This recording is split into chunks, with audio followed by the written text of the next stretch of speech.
Bonjour les amis cancer. On se retrouve pour cette vidéo-ci pour checker ensemble dans quelle énergie vous êtes. C'est le mois de décembre. C'est un mois assez intense en énergie, hein. Je ne sais pas si vous ressentez tout ça, mais c'est un peu lourd. Depuis début novembre, je ne sais pas, jusqu'à fin décembre, on va être un peu dans cette vibration assez intense et dense. Alors, nouveau venu sur ma chaîne, abonnez-vous bien sûr, mettez des likes et des commentaires. Et puis, n'oubliez pas notre rendez-vous le 1er décembre pour un live. J'espère que les astres vont nous accompagner pour ce moment. Alors, je vais disposer toutes les cartes et on va passer à l'interprétation. On y va!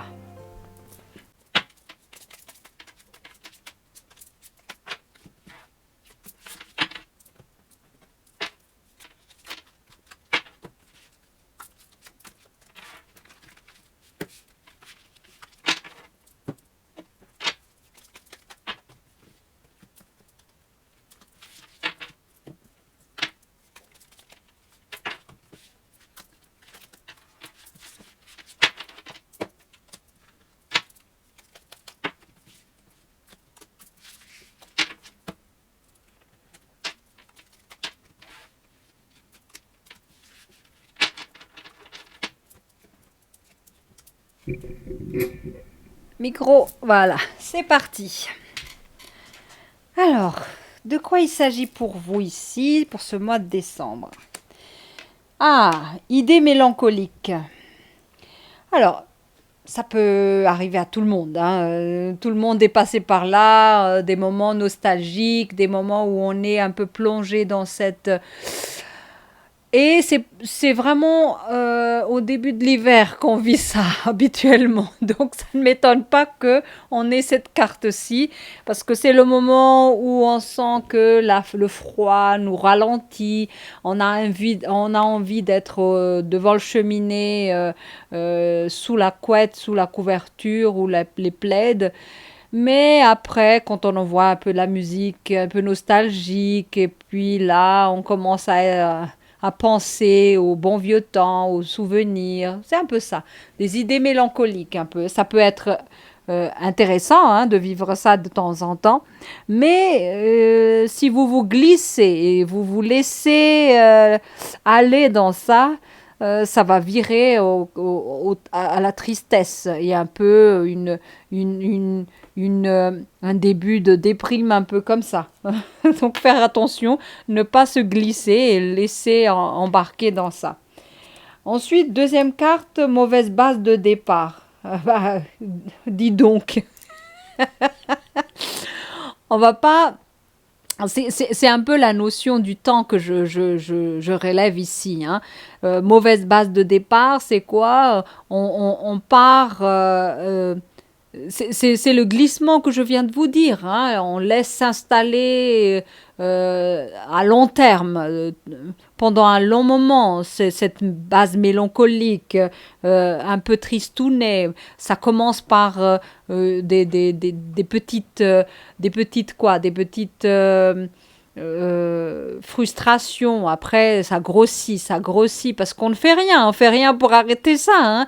Euh, Inconsciemment, on vire, enfin, on choisit vraiment, par exemple, les couleurs qu'on va mettre dans nos habits. On va se mettre beaucoup plus dans les couleurs très sombres, voilà, qui nous plombent un peu, hein, mais inconsciemment, on y va, on y va. On ajoute un peu de choses, voilà, qui nous baissent, ni nous baissent dans notre vibration. Mais voilà, c'est un mauvais départ, bien sûr. Mais on parle de départ, mais c'est intéressant de voir dans quel départ on nous dit.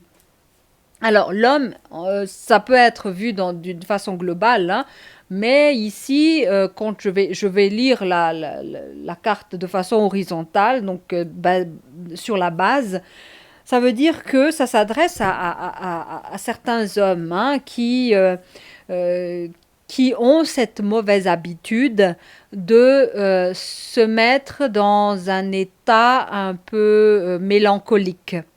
Je ne sais pas à qui ça parle. Mais en tout cas, dans le signe de cancer, j'en connais pas mal qui font ça, hein, qui expressément ou inconsciemment, je ne sais pas, mais qui ont tendance un peu à bien choisir les choses qui leur font un peu souffrir, hein, quelque part, pour les mettre un peu en condition mélancolique, et puis ça vire à la tristesse, et après ça glisse, ça glisse, hein. Donc ici, euh, ça s'adresse aux monsieur. Mais bon, on peut élargir, hein, parce que c'est pas uniquement les messieurs, hein, on est d'accord. Ensuite, on a ici des nouvelles. Alors, une chose attire une autre. Voilà, on va dire que euh, les malheurs ne vont pas tout seuls. On va dire ça aussi. Vous allez avoir des nouvelles, hein, des nouvelles. On va voir quel genre de nouvelles il s'agit. Mais ici, voilà, qui va vous mettre encore en condition mélancolique et triste un peu, hein. Ça va venir. Il y aura des nouvelles en lien avec ça. Je ne sais pas quel genre de nouvelles il s'agit, mais il y a aussi votre façon de patienter. Il y a ce que j'ai remarqué, en tout cas, je viens de vous le dire, que ce mois de novembre-décembre est un mois qui est assez lourd et stagnante. Et la carte de la stagnation et de l'attente est là. Euh, c'est vraiment ça. De toute façon, c'est l'hiver. Tous les animaux, y compris les humains, doivent hiberner. Donc c'est le moment où on fait de moins en moins de choses. On économise notre énergie, notre force. Donc, c'est propice un peu à cette idée mélancolique, on est nostalgique, on est un peu triste, tout ça. Ça va ensemble, hein, c'est vraiment une mise en condition, mais on n'y peut rien parce que c'est la saison. Donc, on n'y peut rien dans le sens où l'environnement nous ne permet pas, nous met dans ces conditions-là, mais euh, on a la capacité de ne pas traîner là-dedans. Ça, en tout cas, c'est ce que je vous préconise, c'est ce que je vous interpelle là. On a la carte de la mort, hein. Donc ici, en plus de l'attente, il y a aussi l'idée de la mort. Donc c'est comme un glissement total, hein, un glissement vers quelque chose qui s'arrête et qui n'existe plus. Peut-être qu'il y a certains parmi vous qui vont vivre vraiment une séparation avec un être cher, qui va vraiment passer par cette case du décès et du deuil, et j'en suis vraiment désolée pour vous. Euh, je perçois que ça s'adresse à un homme, à des hommes pas en particulier, où c'est un père qui va partir, ou c'est un homme qui va vivre le départ d'un être cher. Voilà, c'est dans les deux sens. Mais en tout cas, vous allez apprendre cette nouvelle ce mois de décembre qui va impacter un peu votre vie et qui va vous rendre effectivement dans cet état de tristesse et de mélancolie. Et qui va être une mauvaise base de départ, bien sûr, pour l'année que vous allez entamer en janvier. Mais euh, on n'a pas le choix. Vous allez faire de votre mieux. C'est une interpellation que les oracles donnent. Peut-être qu'il y aura encore d'autres pistes à voir plus loin, mais en tout cas, ça va être costaud pour vous ce mois de décembre. Je ne vais pas faire l'oiseau de mauvais augure, hein, dans mon tirage, mais la mort peut être aussi une mort symbolique, hein. Ça peut être une mort d'un travail, une mort d'une relation, une mort de... Ça peut être plein de morts, hein. On vit plein de morts.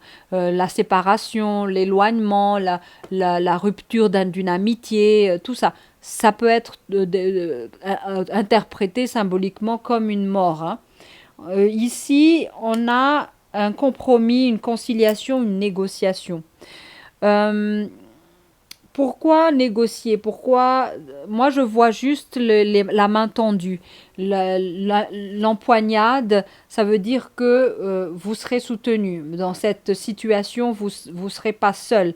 On va vous accompagner, on va aménager aussi votre sensibilité, on va prendre soin de vous. C'est un peu ça l'idée de cette carte. mais pris de façon froidement. J'ai comme l'impression que cette situation, la mort d'un travail par exemple, va finalement vous faire basculer sur un nouveau travail. Donc ça peut aussi parler de ça, que ne soyez pas dans cet état mélancolique trop longtemps. Vous allez avoir des nouvelles, une bonne nouvelle pour avoir un contrat, une nouvelle, un nouveau travail, par exemple. On continue. Ici, on a la parole et le cadeau. Donc, effectivement, il y a l'idée de nouvelle, mais la nouvelle sera une bonne nouvelle. Donc, voilà. On va vous annoncer ça. Et suite à cette négociation et en fait, cette alliance un peu, hein. Donc, à qui ça parle? Pour ceux qui entament une nouvelle chose après avoir perdu. Parce que là, on a l'idée de la mort ici. Pour ceux qui ont perdu quelque chose, le travail, un projet, une association, une alliance, quelque chose se profile pour vous en termes de cadeau ici. Donc, une alliance aussi, un contrat, quelque chose de ce genre. Donc, ne soyez pas trop triste. Mauvais départ, c'est vrai. Il y a eu un décès, il y a eu la mort, mais le cadeau vient peu après. Pas loin en plus, hein. C'est vraiment très très vite. Ensuite, la mort est liée à une trahison. Euh, Là, on définit juste le contexte, hein. Ça peut être la mort. On va basculer au niveau de la mort d'une relation de couple, par exemple. C'est suite à une trahison. Donc, finalement, on va percevoir ça comme un mauvais départ, mais finalement, c'est un cadeau parce que on s'est débarrassé d'un traître un peu, hein, qui ne nous aime pas finalement. Donc, il y a quelque chose qui est à voir avec un œil très lucide dans ça. Euh, Quand vous avez dépassé le stade de la mélancolie et de la nostalgie du passé, vous allez comprendre que cette situation était bonne pour vous, qu'il fallait que vous quittiez cet endroit, qu'il fallait que vous passiez par la case de la mort de cette relation pour rebondir sur quelque chose de mieux pour vous, parce que là c'est vraiment le mieux, hein. On a ici, le cadeau est là, d'accord.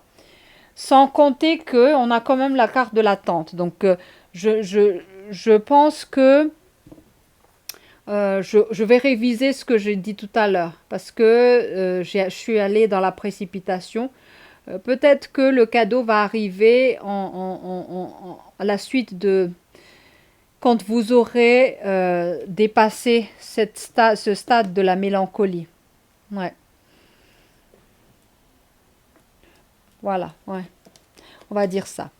Ensuite, ici, on a la bienveillance. J'en ai parlé tout à l'heure en termes de conciliation, négociation. On va prendre soin de vous. Il ne faut pas s'inquiéter de ça. On continue. On a la transformation. Voilà, on a dit c'est un mal pour un bien. Donc vous allez être quand même dans l'épreuve, hein, dans la dureté de cette situation, de cette mort. Mais après la mort, il y a la résurrection. Donc, on promet le cadeau. Le cadeau, ce sera la transformation. La transformation sera le cadeau également, hein, dans les deux sens. Ensuite, ici, on a l'amour. Donc, dans le domaine, la trahison, on cercle le domaine de définition. La trahison, c'est passé vraiment en termes d'amour. Et là, l'amour, vraiment, je perçois l'adultère dedans, hein, comme trahison. Parce que là, c'est le sexe. Ensuite, ici, on a la famille, donc la bienveillance de la famille. C'est pour ça que je vous dis, vous allez être bien soutenu, bien entouré, hein, de la famille.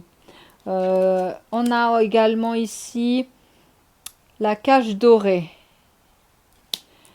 en termes de possession.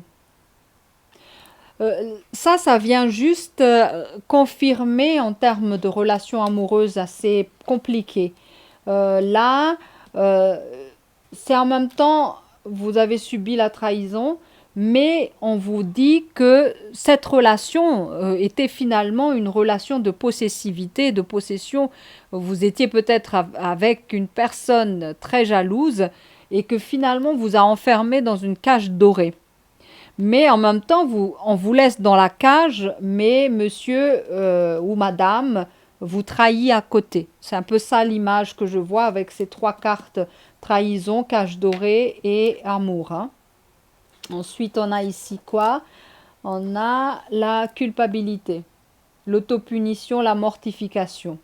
Donc ça, c'est typique des personnages qui soit ça parle de vous en tant que victime, hein, vous vous mortifiez parce que vous êtes la victime de cette trahison et que voilà, c'est vous la victime. Donc vous victimisez encore davantage.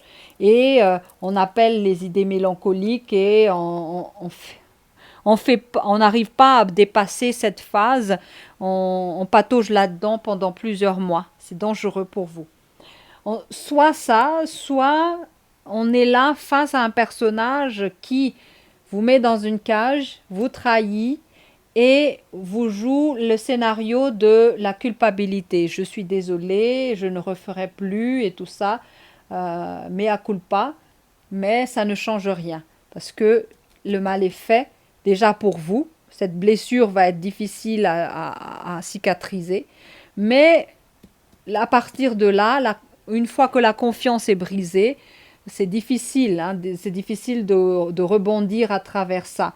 Donc l'idée de la transformation est là. Est-ce que vous allez tenir dans cette relation ou pas? Est-ce que la personne va véritablement changer ou pas? Donc l'idée de la transformation est en dessous de cette histoire de trahison-là. Mais en fait, c'est le nœud un peu du problème. Hein. Donc maintenant, quelles sont vos ressources à la fin de ce tirage? C'est quoi? On a le 5 d'épée. Donc on est véritablement dans une ambiance ambiance de lutte, de conflit, de bataille, de tension. Donc je comprends mieux l'idée mélancolique ici et puis le mauvais départ. Hein. C'est vraiment la situation conflictuelle à son apogée. Hein. C'est vraiment tendu. Ici, qu'est-ce qu'on vous dit dans cette situation? C'est de vous mettre au vert. Euh, Prenez soin de vous. Y a vraiment ici de presque vous protéger, vous rendre dans un espace privilégié pour vous où vous êtes en sécurité. Faire une mise au point intérieure par rapport à tout ce qui vous arrive. Euh, euh, vous prendre soin de vous parce qu'on a la carte de la bienveillance qui est là, hein, prendre soin de vous également et puis entamer cette transformation intérieure mais de façon seule. Il y a une idée de solitude qui est là, qui s'installe, mais une solitude qui va à travers laquelle va germer une transformation profonde de votre être. On a ici également une carte de la coupe, hein, la victoire, un peu on a la carte de la parole tout à l'heure comme cadeau. Donc ici, peut-être en sortant de votre ermite ici, vous allez pouvoir reprendre votre confiance en vous. Vous allez pouvoir récupérer beaucoup plus de charisme, beaucoup plus de force. Et c'est comme si la cage dorée, l'oiseau qui était dans la cage s'est envolé et a pris son envol. C'est un peu ça l'image que je vois avec cette carte de 8 de coupe. Comme si, voilà, maintenant je suis maître de ma vie et je m'exprime comme je veux. Je suis pleinement consciente de mes capacités, de mes... voilà, et je m'exprime. C'est un peu ça. Donc voilà ce que j'ai à vous partager pour ce mois de décembre. Bon courage à ceux ou à celles à qui ça parle. Tenez bon. Y a un aspect négatif effectivement dans tout ça. mais vous voyez bien que les oracles vous ont quand même donné plein de pistes de réflexion pour que vous puissiez tenir et puis rebondir à la suite de cette espèce de mort qui plane sur vous pour ce mois de décembre. Alors, on se retrouve pour le 1er décembre pour le live et puis n'oubliez pas de vous abonner, activez la cloche et puis mettez des commentaires si ce tirage vous a parlé. Sinon, allez voir les autres signes, hein, vos ascendants pour compléter tout ça. Ciao, ciao!